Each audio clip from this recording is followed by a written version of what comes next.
अमेरिकी राष्ट्रपति Donald Trump ने रेसिप्रोकल टैरिफ लगाने के निर्देश दिए हैं।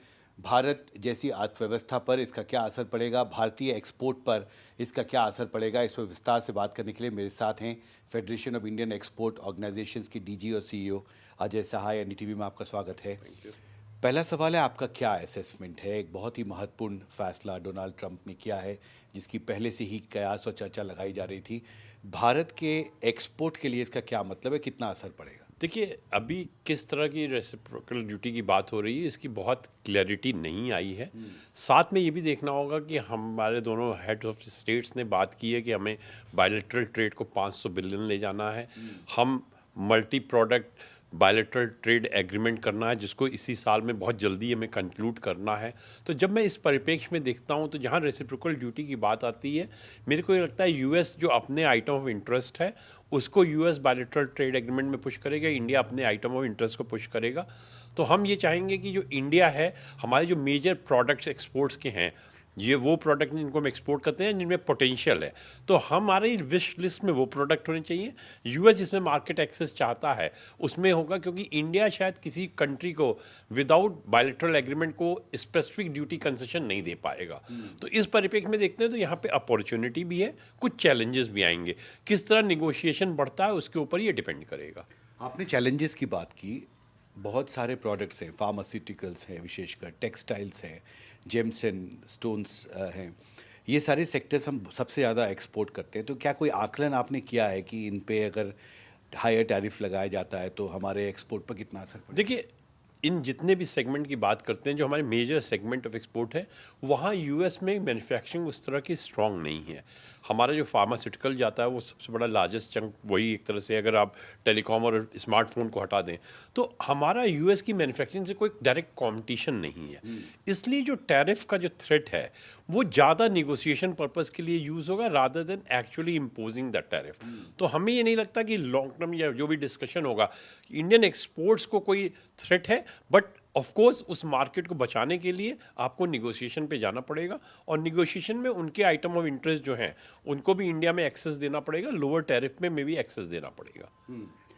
एक और सवाल था कि जो अधिकतर प्रोडक्ट्स हम इंपोर्ट करते हैं यूएस पे, उस पर पहले से ही इंपोर्ट ड्यूटी बहुत कम है इंडिया में, चाहे वो क्रूड हो, एलएनजी हो, पेट्रोकेमिकल्स हो, जेम्स डायमंड्स हो, कट एंड पॉलिश डायमंड्स। तो ऐसे में अमेरिका के पास क्या वो कोई एक रीज़न होगा कि वो एक रेसिप्रोकल टैरिफ भारत पे लगाए, जबकि हम जो अधिकतर जो प्रोडक्ट्स यूएस से इंपोर्ट करते हैं उस पर पहले से ही ड्यूटी कम है इंडिया में? नहीं, देखिए, जहाँ तक आपने बहुत से आइटम्स की बात की है, इंडिया में ड्यूटी कम है। बहुत से ये आइटम ऐसे हैं जो इंडिया में प्रोड्यूस भी नहीं होते। हमें ये भी देखना रखते हैं कि अगर हमारा बाय एंड लार्ज हमारी डिपेंडेंस इंपोर्ट्स के ऊपर है, क्या हम ड्यूटी फर्दर रिड्यूस कर सकते हैं, क्योंकि शायद वो थोड़ा इजी होगा, एक्सेप्ट कि हमें एक रेवेन्यू लॉस होगा। लेकिन क्योंकि हमारी डोमेस्टिक प्रोडक्शन है या डोमेस्टिक मैन्युफैक्चरिंग नहीं है, तो वो जो तालमेल है वो बना रहेगा। तो हमें लगता है कि हमें भी कुछ लो हैंगिंग फ्रूट देखना चाहिए कि कौन से ऐसे प्रोडक्ट हैं जो हम बाय एंड लार्ज इंपोर्ट करते हैं, और यूएस क्या उसमें एक सप्लायर बन सकता है।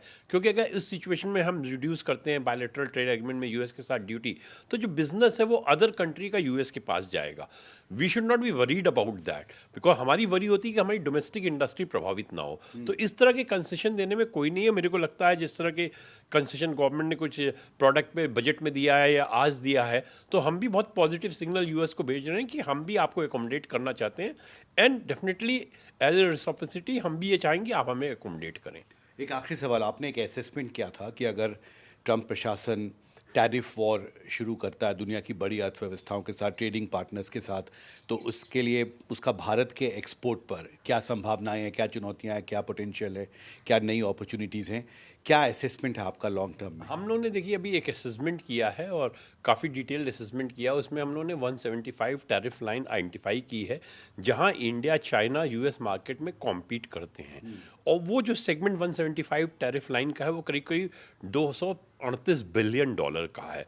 तो वो एक अपॉर्चुनिटी है जिसमें बिजनेस शिफ्ट हो सकता है चाइना से टुवर्ड्स इंडिया। कितना करेगा वो डिपेंड करता है हमारी कितनी कैपेबिलिटी है, कितने हम कॉम्पिटिटिव हैं। तो वो एक डेफिनेटली हम फोकस कर रहे हैं, इंडस्ट्री से हम बात करेंगे कि क्या इंडस्ट्री की कैपेबिलिटीज़ हैं, क्या इंडस्ट्री को उन कंट्रीज में नॉन टैरिफ मेजर्स फेस कर रही है, या क्या और करना चाहिए जिससे कि वो मार्केट हम ले सकें। हम लोगों ने एक इनिशियल असेसमेंट भी किया है कि करीब 25 से 30 billion dollar market easily India के पास आ सकता है। जैसे सेक्टर में हम बात करें तो हम इलेक्ट्रॉनिक्स की बात करें, ऑटो कंपोनेंट्स की बात करें, केमिकल्स की बात करें, या अपैरल मेडअप्स की बात करें, फुटवेयर की बात करें, टॉयज़ की बात करें, फर्नीचर की बात करें, तो ये मार्केट इंडिया को ईजिली आ सकता है। हम लोग का ये बहुत क्लियर व्यू है कि जो टैरिफ वॉर का आफ्टर ऑल इंडिया को गेन होगा। ये जरूर बात होता है कि कुछ मार्केट एक्सेस हमें यूएस को देना पड़े, बिजनेस में गिव एंड टेक जरूर चलता है। जी, हमसे बात करने के लिए आपका बहुत बहुत शुक्रिया। तो दिल्ली से मेरे कैमरा सहयोगी अशोक महाले के साथ हिमांशु शेखर, एनडीटीवी इंडिया।